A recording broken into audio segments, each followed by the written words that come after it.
Olá, então vamos dando continuidade ao nosso curso de extensão e hoje eu vou falar um pouquinho sobre a Guerra Fria. Então, o que foi a Guerra Fria?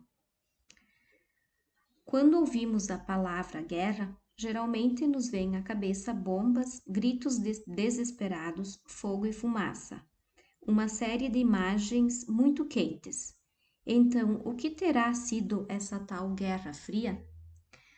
A Guerra Fria consistiu em uma guerra não declarada entre os Estados Unidos e a União Soviética, na qual os dois lados usaram a propaganda, a espionagem e a intervenção militar para defender seus interesses, ajudar seus aliados e expandir suas áreas de influência. A Guerra Fria foi também uma guerra de imagens e palavras. Produziram-se muitos livros, revistas, gibis e filmes para criticar ou ridicularizar o lado oposto. Nesse contexto, teve início uma disputa ideológica, política e econômica por áreas de influência entre os governos capitalista dos Estados Unidos e socialista da União Soviética. Essa disputa ficou conhecida como Guerra Fria, já que as duas grandes potências não chegaram a se enfrentar diretamente, embora fornecessem ajuda militar aos países com os quais se aliaram. Após a Conferência de Potsdam, o ex-primeiro-ministro inglês Winston Churchill, em visita aos Estados Unidos, fez um discurso alertando os políticos estadunidenses sobre a dominação hegemônica da União Soviética no leste europeu, a qual ele chamou de Cortina de Ferro.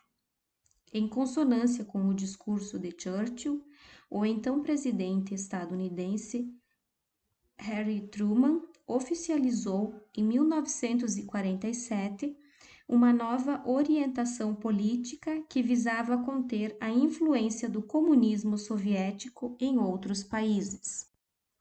Mas quais são as diferenças de um sistema capitalista de um sistema socialista? De acordo com o sistema capitalista, as leis de um país devem assegurar o direito à propriedade privada dos bens. Assim, os cidadãos que possuem recursos para investir, chamados de capitalistas, os aplicam na produção de novos bens e serviços, gerando lucros que aumentam ainda mais o capital acumulado. Além disso, as leis de um país capitalista devem garantir aos cidadãos a possibilidade de escolher os produtos que desejam comprar. O Estado deve evitar intervenções na economia, com base no pressuposto liberalista de que o mercado deve ser regulado pela lei da oferta e da procura. Os capitalistas procuram promover o consumismo, incentivando principalmente propagandas veiculadas nos meios de comunicação de massa. No sistema socialista, por outro lado, os meios de produção, como as terras e as indústrias, devem ser compartilhados. No socialismo, não há propriedade privada dos meios de produção, apenas propriedades estatais. Além disso, em todas as atividades, os trabalhadores devem servir à coletividade e ao Estado. Outra característica do socialismo é a planificação da economia pelo Estado.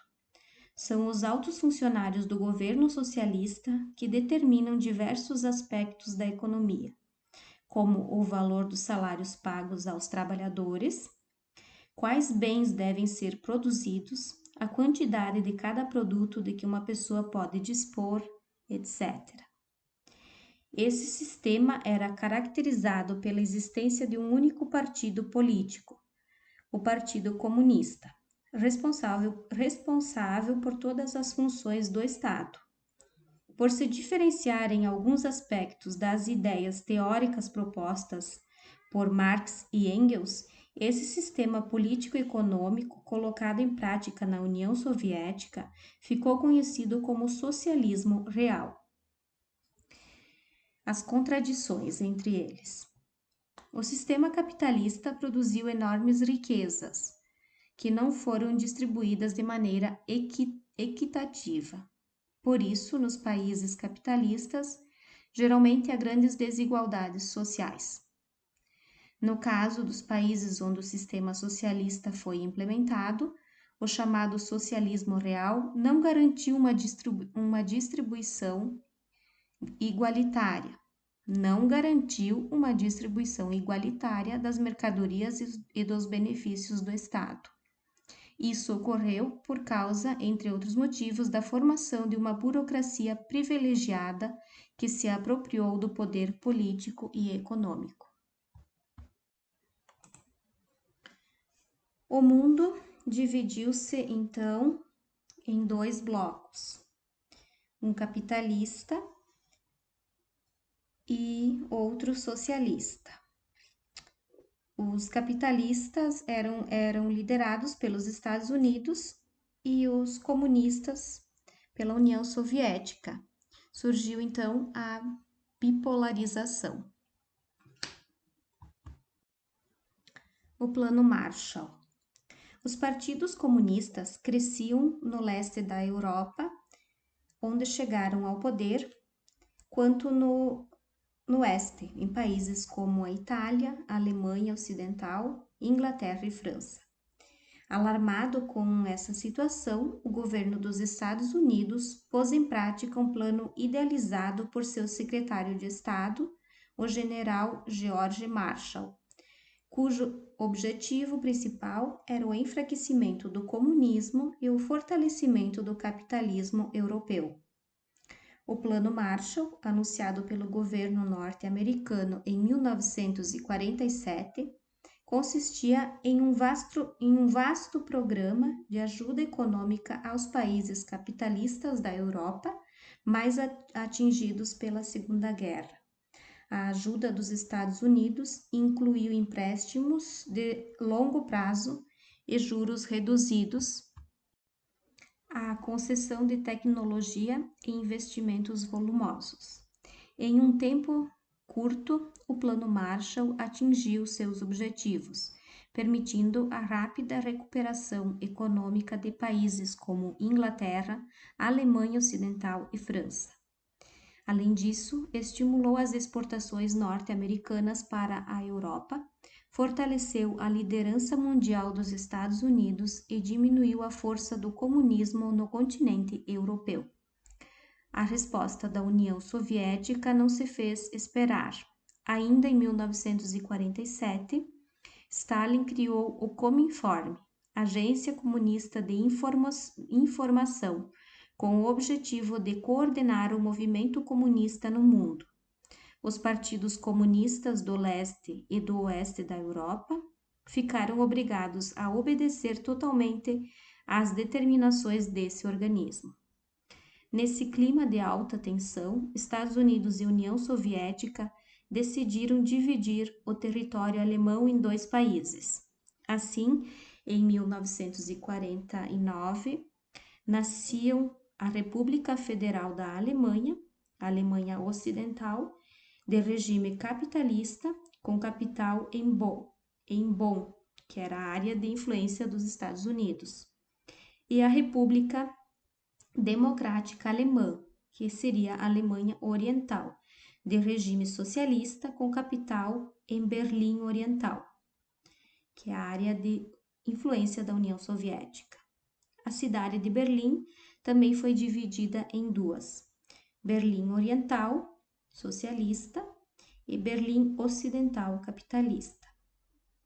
Na década seguinte, graças à ajuda econômica norte-americana, a Alemanha Ocidental recuperou-se rapidamente e passou por um processo de intenso crescimento econômico, chamado de milagre alemão. Graças a isso e à propaganda capitalistas, muitos habitantes da Berlim Oriental começaram a fugir para o outro lado da cidade, em busca de uma vida melhor.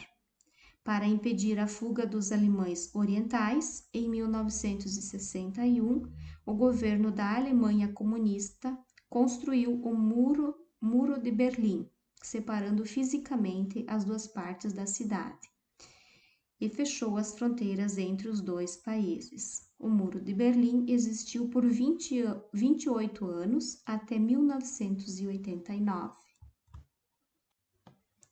OTAN versus Pacto de Varsóvia.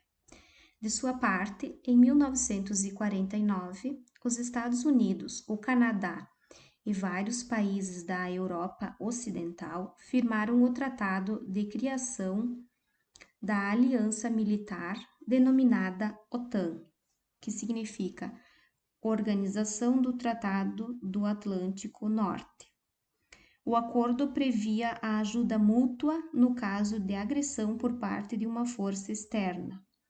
O ataque a um dos países membros da OTAN seria considerado um ataque a todos. Em resposta à criação da OTAN, em 1955, a União Soviética firmou com os países de sua esfera de influência o Pacto de Varsóvia, aliança militar destinada à segurança do bloco comunista. Corrida armamentista. A competição entre os Estados Unidos e a União Soviética por áreas de influência e os interesses da lucrativa indústria bélica desencadearam uma corrida armamentista. Em 1949, as duas superpotências possuíam a bomba atômica. Então, passaram a investir quantias cada vez maiores em armas nucleares. No final de 1952, os Estados Unidos descobriram o modo de fazer a bomba H, bomba de hidrogênio. A primeira delas, testada no Pacífico, tinha uma potência 4.000 vezes superior à da bomba atômica. No ano seguinte, a União Soviética já possuía a mesma arma. Por um lado, essa corrida exigia altos investimentos do Estado, provocando o aumento de impostos, além de trazer sérios prejuízos ao meio ambiente. Por outro, enriquecia os envolvidos na fabricação de armas e outros equipamentos, como abrigos antiatômicos. Guerra da Coreia. Um dos momentos mais quentes da Guerra Fria foi o envolvimento dos Estados Unidos e da União Soviética na Guerra da Coreia. Depois de ser libertada da ocupação japonesa em 1945, a Coreia foi ocupada por norte-americanos e soviéticos. 3 anos depois, foi dividida em dois países, a Coreia do Norte, sob influência soviética, e a do Sul, sob influência norte-americana. A fronteira entre o Norte e o Sul, no entanto, era muito tensa, pois as duas Coreias queriam a reunificação sob seu comando. Em 1950, a Coreia do Norte atacou a Coreia do Sul de surpresa.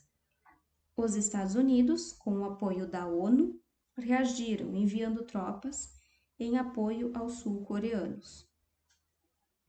Os chineses que tinham adotado o comunismo no ano anterior, 1949, então, entraram em defesa da Coreia do Norte. O conflito estendeu-se até 1953, quando foi assinado o Armistício de Panmunjom, que confirmou a divisão em dois países, Coreia do Norte, comunista, e Coreia do Sul, capitalista. O elevado número de civis mortos na Guerra da Coreia, cerca de 4,5 milhões de pessoas, somado à corrida armamentista, provocou enorme indignação. Cientes de que uma guerra nuclear levaria à destruição da Terra, muitas pessoas no mundo todo aderiram aos movimentos pacifistas. No final da década de 1970, esses movimentos colhiam seus primeiros frutos, com a assinatura de acordos que limitavam a fabricação de armas nucleares. Mas o medo de uma guerra nuclear continua assustando a humanidade. No início do século XXI, um país emergente, a Índia, e um país pobre, o Paquistão, que possuem armamento atômico, fizeram ameaças um ao outro.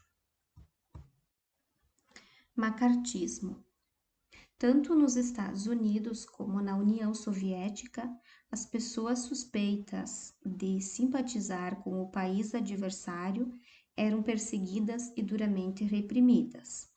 Nos Estados Unidos dos anos de 50, o inimigo número 1 do comunismo era o senador norte-americano Joseph McCarthy, conhecido como caçador de comunistas.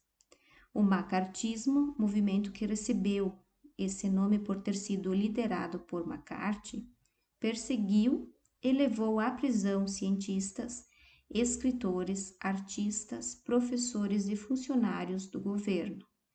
Até mesmo o cineasta Charles Chaplin foi denunciado e perseguido pelo macartismo, tendo sido obrigado a se exilar. Essa campanha anticomunista ocorreu entre 1950 e 1954, período em que McCarthy dirigiu o Comitê de Atividades Anti-Americanas do Senado. Na União Soviética, o ódio à superpotência rival também era alimentado por perseguições, queima de livros, prisões e mortes. O líder da luta contra o imperialismo Yankee na União Soviética era o próprio chefe de Estado soviético, Stalin. Ele mandava fuzilar, prender em hospitais psiquiátricos ou trabalhar em regime de escravidão, em campos de concentração, todos aqueles que discordassem de suas ideias. Com a sua morte, em 1953, seus crimes começaram a ser conhecidos, graças às denúncias de seu sucessor, Nikita Khrushchev. Então, a gente pode perceber que o extremismo ele existia tanto no lado dos capitalistas quanto no lado dos socialistas.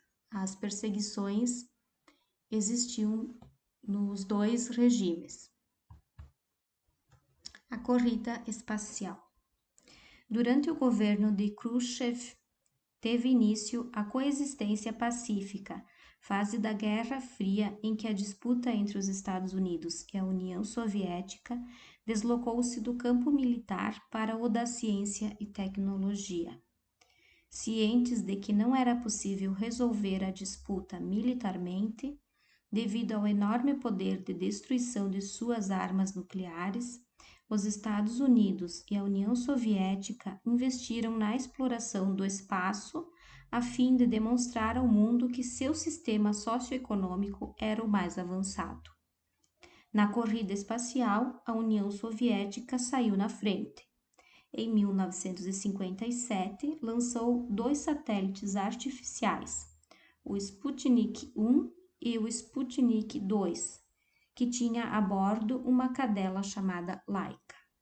4 anos depois, a União Soviética lançava a primeira nave pilotada por um ser humano, o russo Yuri Gagarin. Os norte-americanos redobraram então seus investimentos em pesquisa espacial. Em 20 de julho de 1969, viajando a bordo da nave Apollo 11, o astronauta norte-americano Neil Armstrong foi o primeiro a colocar o pé em solo lunar, onde fincou também a bandeira dos Estados Unidos. Eu deixo em seguida um resumo da Guerra Fria.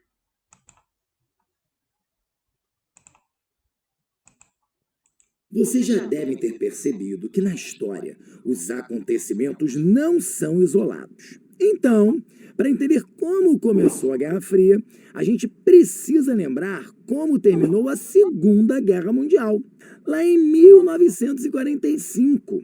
Os Estados Unidos e a União Soviética eram aliados na batalha, lembra? Com a derrota do eixo, essas duas grandes potências saíram fortalecidas da guerra e agora eram rivais que disputavam o poder a partir de ideologias completamente diferentes. De um lado, estavam os Estados Unidos, que defendiam a expansão do capitalismo, e de outro, a União Soviética pregando o socialismo. Tá, mas isso era só um problema deles dois? Nananina não.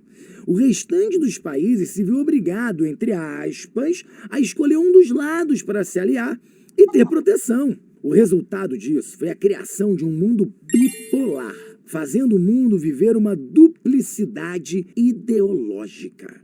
Outro acontecimento considerado também um pontapé inicial da Guerra Fria foi em 1949, quando a União Soviética cria suas próprias bombas nucleares. Isso foi visto como um desafio à liderança dos Estados Unidos. Ah, então você está me dizendo que assim do nada eles começaram essa birra? Nada disso. Ainda em 1945, ali no finalzinho da Segunda Guerra, os norte-americanos lançaram 2 bombas nucleares no Japão, em Hiroshima e Nagasaki. Estão lembrados? Mostrando já ali todo o seu poderio bélico e militar. A segunda bomba, inclusive, foi considerada uma clara demonstração de força dos Estados Unidos para a União Soviética. Como se eles dissessem assim: viram, soviéticos? A bomba de Hiroshima não foi sorte. Nós já dominamos essa tecnologia. E lá vem mais guerras, destruição, mundo de cabeça para baixo, de novo. Vocês devem estar pensando. Bom, mais ou menos. Acontece que Estados Unidos e União Soviética nunca se enfrentaram diretamente de fato, sabe? E é por isso que o nome é Guerra Fria, porque entre essas duas potências nunca houve um combate face a face. É importante entender que o que rolava era uma disputa ideológica, em que o tempo todo os Estados Unidos se mostravam melhores que a União Soviética, e a todo momento a União Soviética vai mostrar que ela é que é melhor que os Estados Unidos. É uma disputa geral, em que toda ação de uma dessas nações desencadeia uma reação na outra. Entenderam? Não entendeu? Calma que a gente desenha. Os Estados Unidos chegam e criam o Plano Marshall para ajudar a economia dos países aliados europeus que ficaram desestabilizados depois da Segunda Guerra. Aí, em resposta, a União Soviética funda o Conselho para Assistência Econômica Mútua, o Comecon, para reestruturar economicamente os países do leste europeu que também sofreram com a Segunda Guerra. O mesmo acontece com a criação da Organização do Tratado do Atlântico Norte, a famosa OTAN, uma organização militar para defender os países capitalistas lutando contra a expansão do comunismo e retalhando qualquer possível ataque soviético contra seus países membros. Como reação, a União Soviética aparece com o Pacto de Varsóvia, apoiado pelos países do bloco socialista e que tinham os mesmos moldes do seu rival. É através dessas instituições que percebemos claramente a formação dos 2 blocos que nós citamos lá no início, o bloco capitalista e o bloco socialista. E nas práticas de espionagem também não foi diferente, não. Para saber quem era o melhor Sherlock Holmes do mundo, os Estados Unidos aparecem com a Companhia de Inteligência Americana, mais conhecida como CIA. E os soviéticos com o Comitê de Segurança do Estado, Serviço de Investigação da União Soviética, em que a sigla em russo é KGB. Achou que acabou? Achou errado! Pensa que foram mais de 40 anos de pura tensão em todo o mundo, que estava preocupado com a possibilidade de mais uma grande guerra, o que infelizmente não deixou de acontecer também. Porém, não nas mesmas proporções que as 2 anteriores, mas isso a gente fala já já. Os pontos-chave da Guerra Fria que você não pode deixar de anotar, que costumam ser muito cobrados no Enem, são a corrida armamentista, a corrida espacial e a crise dos mísseis de Cuba. Vamos lá, um de cada vez para a gente não se perder e entrar numa fria na hora da prova.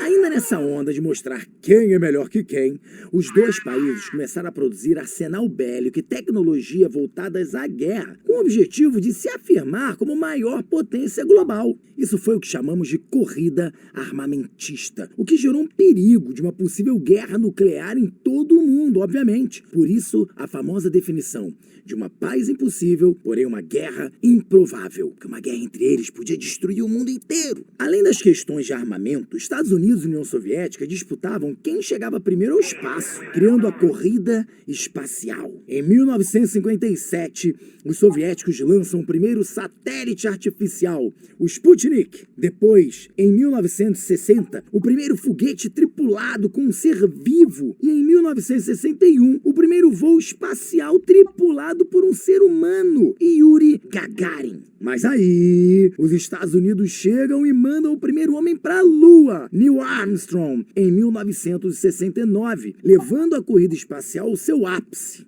Lembram que esse período entre as duas superpotências era de pura tensão?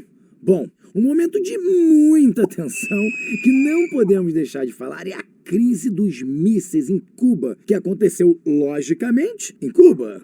E o que foi isso? A União Soviética montou uma base militar na ilha cubana com a intenção de um possível ataque aos Estados Unidos. E aí, essa base de mísseis em Cuba causou uma tensão que durou 13 dias. Os 13 dias que abalaram o mundo. Isso tudo é considerado até hoje como o momento de maior tensão da Guerra Fria, que foi contornado na negociação entre o presidente Kennedy e Nikita Khrushchev, o premier soviético. Felizmente, nada aconteceu. Os Estados Unidos retiraram a sua base da Turquia e a União Soviética também tirou a sua base de Cuba. Ufa!